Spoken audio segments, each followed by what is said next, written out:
YouTube land, do you know where heh comes from? Well, it's our impression of Scene Kids back from the early 2010s when we started this channel literally 10 years ago. Maybe 11 years ago. I kind of forget. So yeah, just imagine a Scene Kid. Remember Scene Kids? Looking at you, flipping their hair and going, heh. And that's it. Remember Scene Girls? They were pretty cool. We make it a little bit higher pitch. They might go, heh. And that's it. Now you know. Greetings, gentlemen. I should make just an FAQ. When we say the dog, we mean the dog I brutally murdered in my Castlevania 4 run when we first started the channel. And ever since then, the dog has came back to haunt us. Yeah, it's basically just the harbinger of all bad luck. Yep. No matter what. I really did not have to, it was like a friendly dog in a secret room that I'd never found before that. I mean, I knew about it, but I was looking around and I found it. Didn't have to kill the dog, but I did. Although the dog can also just be a harbinger for weird glitches, just anything weird happening. Yep. So it's not necessarily always bad, That's true. It usuly is bad. You said him. We have had moments where the dog giveth. The dog giveth and the dog taketh. So. Like the Harvest Moon LP when Spencer glitched the power fruit on top of his head. That was a dog moment, but that was a glorious dog moment. Dog giveth. And every time where, if you've ever seen any sort of speedrun, live speedrun, like at Games Done Quick, and they go, this has never happened before. That's the dog, too. That's the dog taketh. That is the dog. Yeah, the dog is a universal being that affects everything now. It was a cute little greyhound, I think, too, if I remember correctly from the game, but I whipped it, because honestly, I was like, oh crap, I don't think I had much life. We entered a room that we had no idea existed, and Spencer has played CV4 10,000 times. Jump scare. And there was just a dog there being friendly, but I had no idea. And I whipped first, asked questions later, and it died. So there you go. It's been a little. Oh, sorry. Story of the dog. It's been a little while since I played Dead Space. Hopefully, I remember everything to do. It's pretty streamlined. Well, you also have that thing where it tells you where to go. Yeah, but hydroponics is probably the most complicated chapter because we had to find all the Wheezers. Africa by Toto. The Africa by Toto? Remember Blue? Remember Blue? Remember Pinkerton? Remember the first couple songs of Maladwat? Remember the first couple songs of Red Album? No one says that. Only you do. I like the first couple songs of Red Album. The Greatest Man That Ever Lived, which I think is the second song on that album, is one of the top 10 Wheezer songs. Pork and Beans is whatever. So at this point, I put the flamethrower into the storage, so I don't get any flamethrower fuel anymore. We get the force gun pretty much immediately, and that is going to be our direct replacement of the flamethrower. I haven't listened to many of the 45,000 Wheezer albums that were put out in the last 10 years, but the most Rivers song ever is If You're Wondering If I Want You To, I Want You To. And it just goes, girl, if you're wondering if I want you to, I want you to, so make your move. So, that's so I'll Rivers. make it true. Yeah, it's a good song. It's a good song, but the whole song's about It's on Rock Band. That's a fun drum song. The whole song's about him being kind of like a beta, not in a bad sense, but just in a waiting for things to happen kind of thing. And I'm like, yeah, that's Rivers.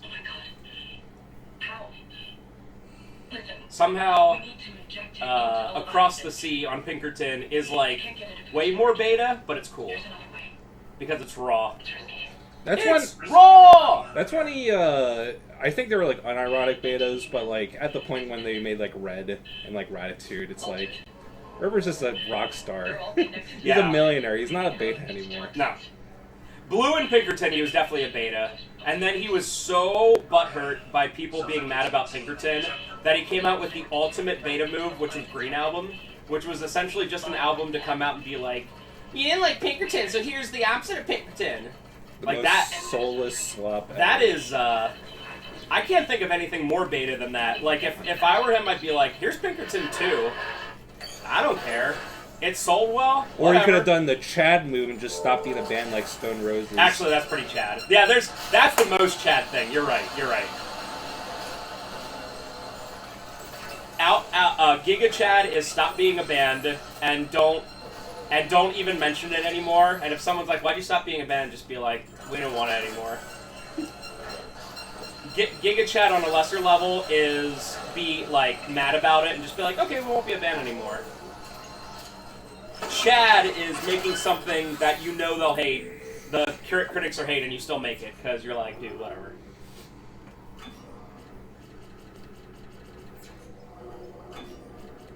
Kind of like with this channel. If someone's like, do face cam, I'm going to hold my Giga Chad butt chin, look straight into the camera that doesn't exist, and say, no. And that's it. And they'll say, but views! And I say, butt views. Like B-U-T-T. We're getting more views than we ever have, and it makes me happy. I want to say that I never want to be big, but I don't want to be 0 views. I'll go ahead and say, for a group that doesn't put any editing into anything. Spencer still edits everything with Windows Movie Maker. I do. I also did, too. So. All I do is, like, for a longer run like this, is I just cut it up into parts. That's literally all I do.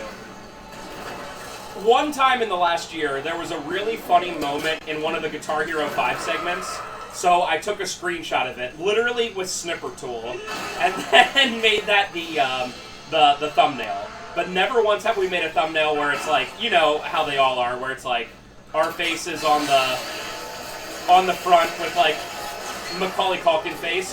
Woo! Dead Space Part 6! Never once. And you know what? Never once.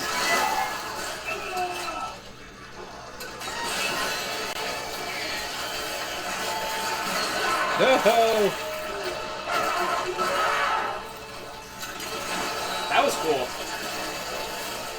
We do spend a little bit of money, but the only thing we really spent money on is a good capture card when our other one broke. I mean, we've done that. We've probably gone through 3 or 4 capture cards this time.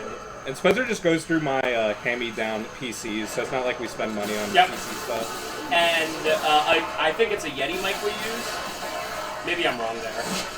But whatever mic we use, it's just a tabletop mic. So that's it.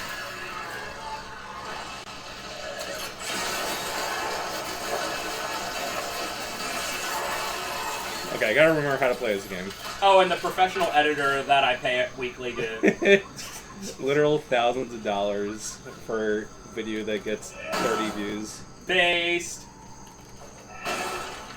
We could be like those channels that like people find and they're like, what the heck?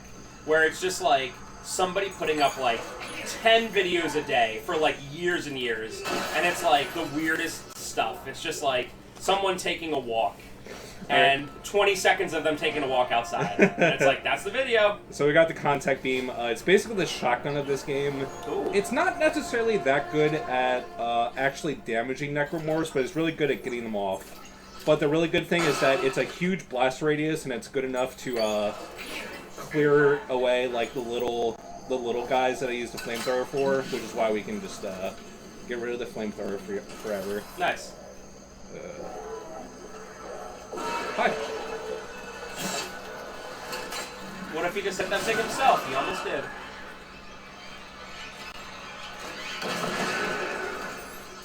Yay. Dude, one thing about Dead Space that I think people don't really talk about that much is how satisfying most of the weapons are to reload. And I think that's a huge thing to be aware of when you're making like a shooter game. If the guns don't sound and feel good and also feel good to reload, it just like makes the game worse. You know, that's fair. Here's a question of the part, because we obviously haven't seen every type of Necromorph so far, but who had the worst life, and why so far is it the Wheezer that we just saw? Yeah, the Wheezers are really bad. Like, they're just constantly in pain, barely able to breathe. The other ones, like the one you just fought, they're just running around, like, killing stuff. Yeah, the other really bad one is the Wall Guardians, the ones that are attached to the wall and have tentacles, and they just sound like they're screaming in agony all the time. Yeah, these grunts are like, it's not so bad for them, all things considered. Because you could be a Wheezer, and that is, that just looks like your lungs are on the outside, can barely breathe. Isaac Clarke, systems engineer. Engineer. Have you seen Jacob Temple? I have. But I'm looking for someone too. Dr. Nicole Brennan. Dr. Brennan. Doesn't she help people leave unitology? Yeah, like my mother. That's how we met your mother. She's okay. The unitologists here didn't like anyone questioning them. And since the captain died, they've all snapped. It's a good way to end the conversation. They added that little tidbit that Isaac and Nicole met because she was a person that helps people leave unitology, which already gives Isaac like a motivation to hate unitologists beyond just them being obsessed weirdos that ruin the entire world. So that's cool. Yes. I think I never thought that there was a negative, like a positive thing about unitologists, but it is a nice piece of lore.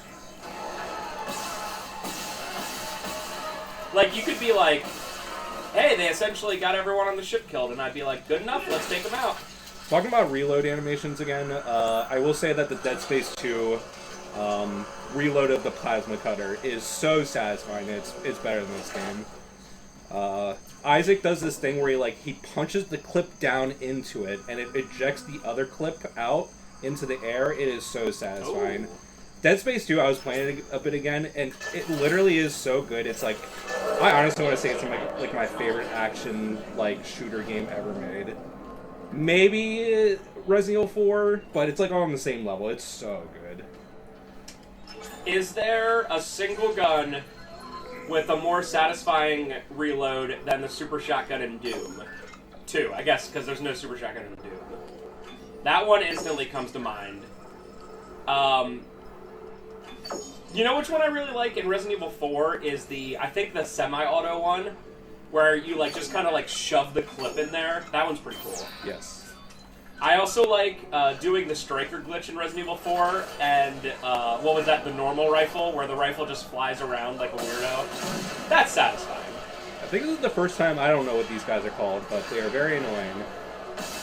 Are they an instant kill if they hit you? I'm not sure on medium, on hard they are. Yeah.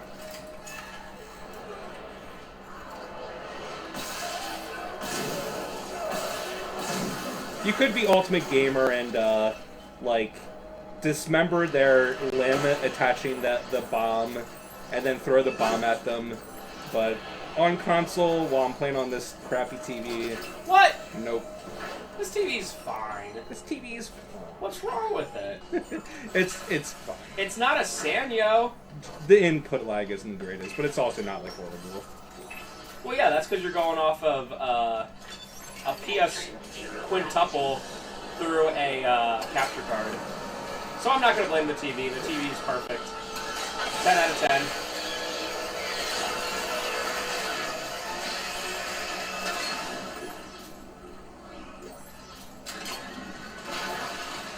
I mean, nothing will be as good as the tube TV right underneath it, but you know. Yeah, we're comparing the literal best brand of the best manufacturer, tube TV, versus the most generic thing in the world. Remember when Sony made good stuff? I remember. Are those the things you're talking about? Yeah, the Wall Guardians. Did I kill it? I just want to say that Dead Space completely stole off of Killer 7 for those things that shoot eggs at you. They're very similar to those wall things. And that was just a reason for me to mention Killer 7 today. Killer 7's awesome.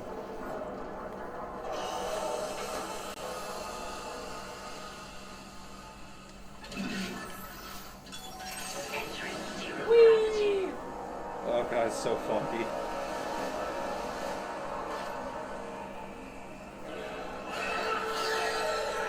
Hey bud, where are you? There's a lot of games that I like a lot that have sequels that I just don't have the heart to try out.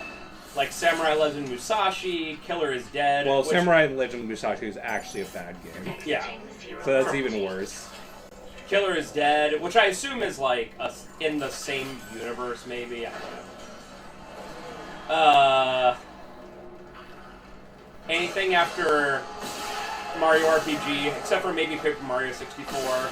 Thousand Year Door is also very good. Yeah, you're right. I did play that one. Anything after that, though. Super Paper Mario is like, they changed too much, and the story is too weird.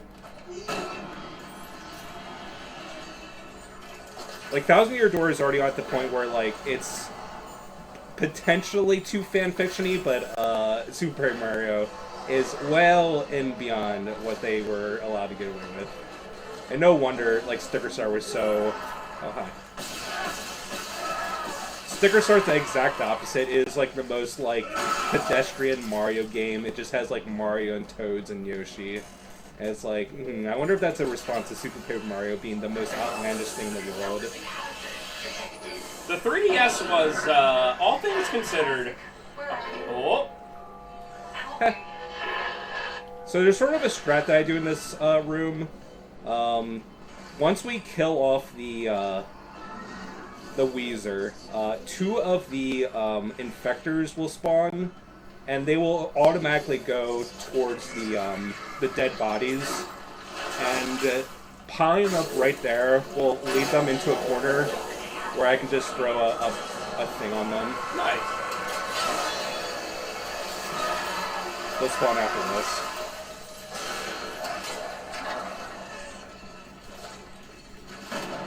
That's right.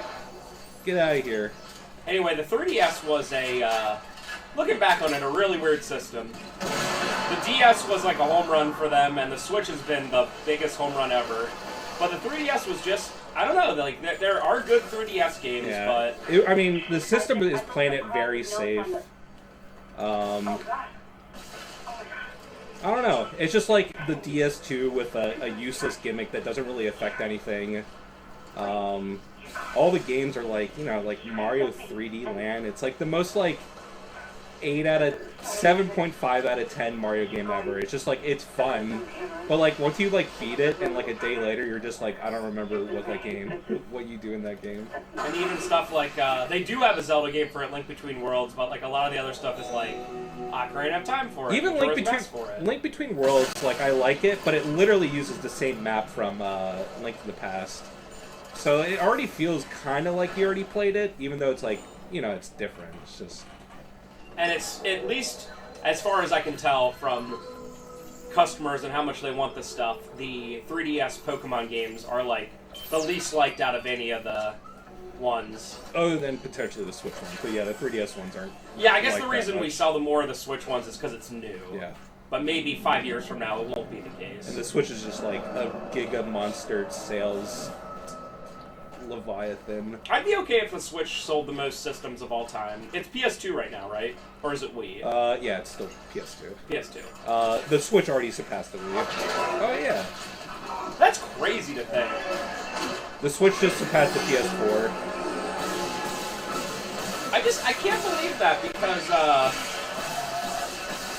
we have like 100 Wiis at the store, and you can find a Wii at like every yard sale ever, every game store ever has 20 of them, and yet Switch sold that many. It's just, you know, obviously people still have them at their house. It's the new thing still. They still have them, and also I think the Switch is a fragile piece of equipment. People just ruin those things. Like, I wonder how many of those 120 million Switches are still, like, operational. I bet, like, 50% of them are broken. There's definitely one that's not. That would be the one Ferris originally had. So, yeah. This is about CEC again. That is true. And especially something where it's like a handheld system, and it's for kids, forget about it. The age of Nintendo definitely died with the, you know, like the DS. The DS is fairly fragile, but the Switch is even more so. Yeah.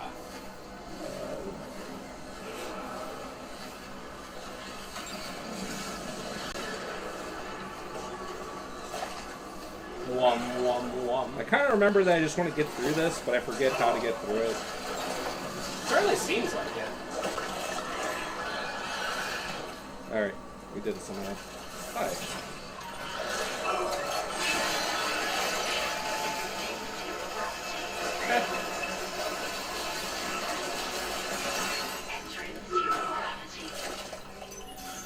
I don't know if anyone else can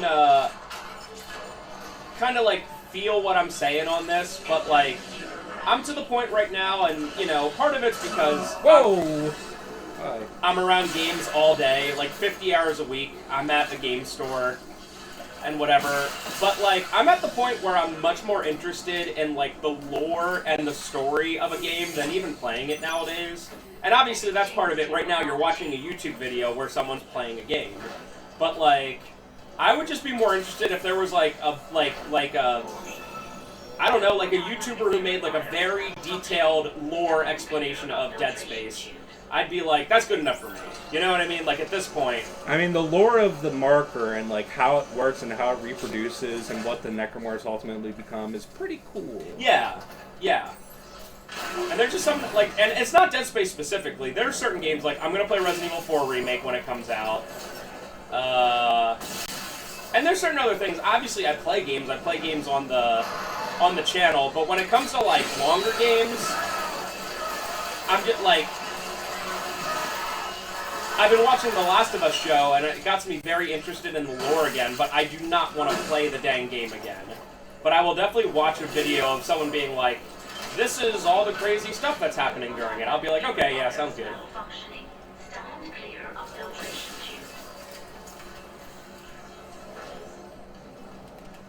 So if anyone else agrees with me, leave a like below and comment. I like playing games still, but yeah. I've been playing a ton of PS1 JRPGs recently. It's been like all I've been playing other than Dead Space Remake. I just went through Breath of Fire 3, playing through Breath of Fire 4. I also completed Legend of Dragoon for the first time. For some reason that game has always evaded me. When are you gonna do Dragon Quarter LP? You know, I was thinking about doing that because it's such a weird game that people hate, but I actually kind of like. And it's not very long, so it would be something I could do. But, I don't know, maybe. My favorite thing to do, for sure, is our Let's Tries, and my ultra cherry on top is when I find a game that I do a Let's Try that I'm like, I'm going to play this whole thing. Like Sopranos, I'm playing Sopranos right now. That's the best thing, when you go into something going, this is probably dumb, but let's just try it, and you're like, wait a minute, I want to play this. What Wheezer did I forget? Please be close. I thought you only had 3 of them to do. Oh. No, there's like 7. Oh. That sucks, I have to go through this again. At least the turbines are all. Through here? No.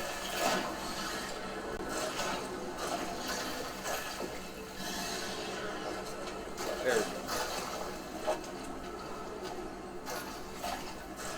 How did they have this room in the first one where all you did is jump from place to place? It was basically the same thing, but the zero-G navigation was you basically flung yourself from wall to wall. Right. Dang it, I want to circle. Rip. I'm just gonna see if this loops around to where I need to go.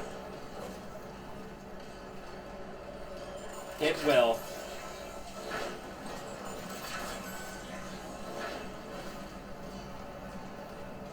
That's what I get for not spamming R3 every second. This is 6, and then 7's on the way. I think this does loop around, so I think it's just harder to go this way at this point. That was 7.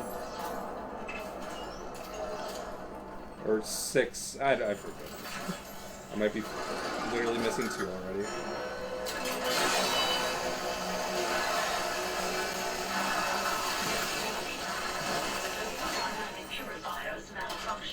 Sometimes I think it's scarier in horror games where you pick up a key item or do a key thing and nothing happens. I think it's scarier than like an enemy coming in. Yeah, and Dead Space literally never does that. Like just once in a while. I'm not saying every time, you know, but sometimes it's the thought of what might happen that's worse than what actually happens.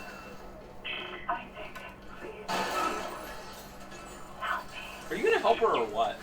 I'm helping.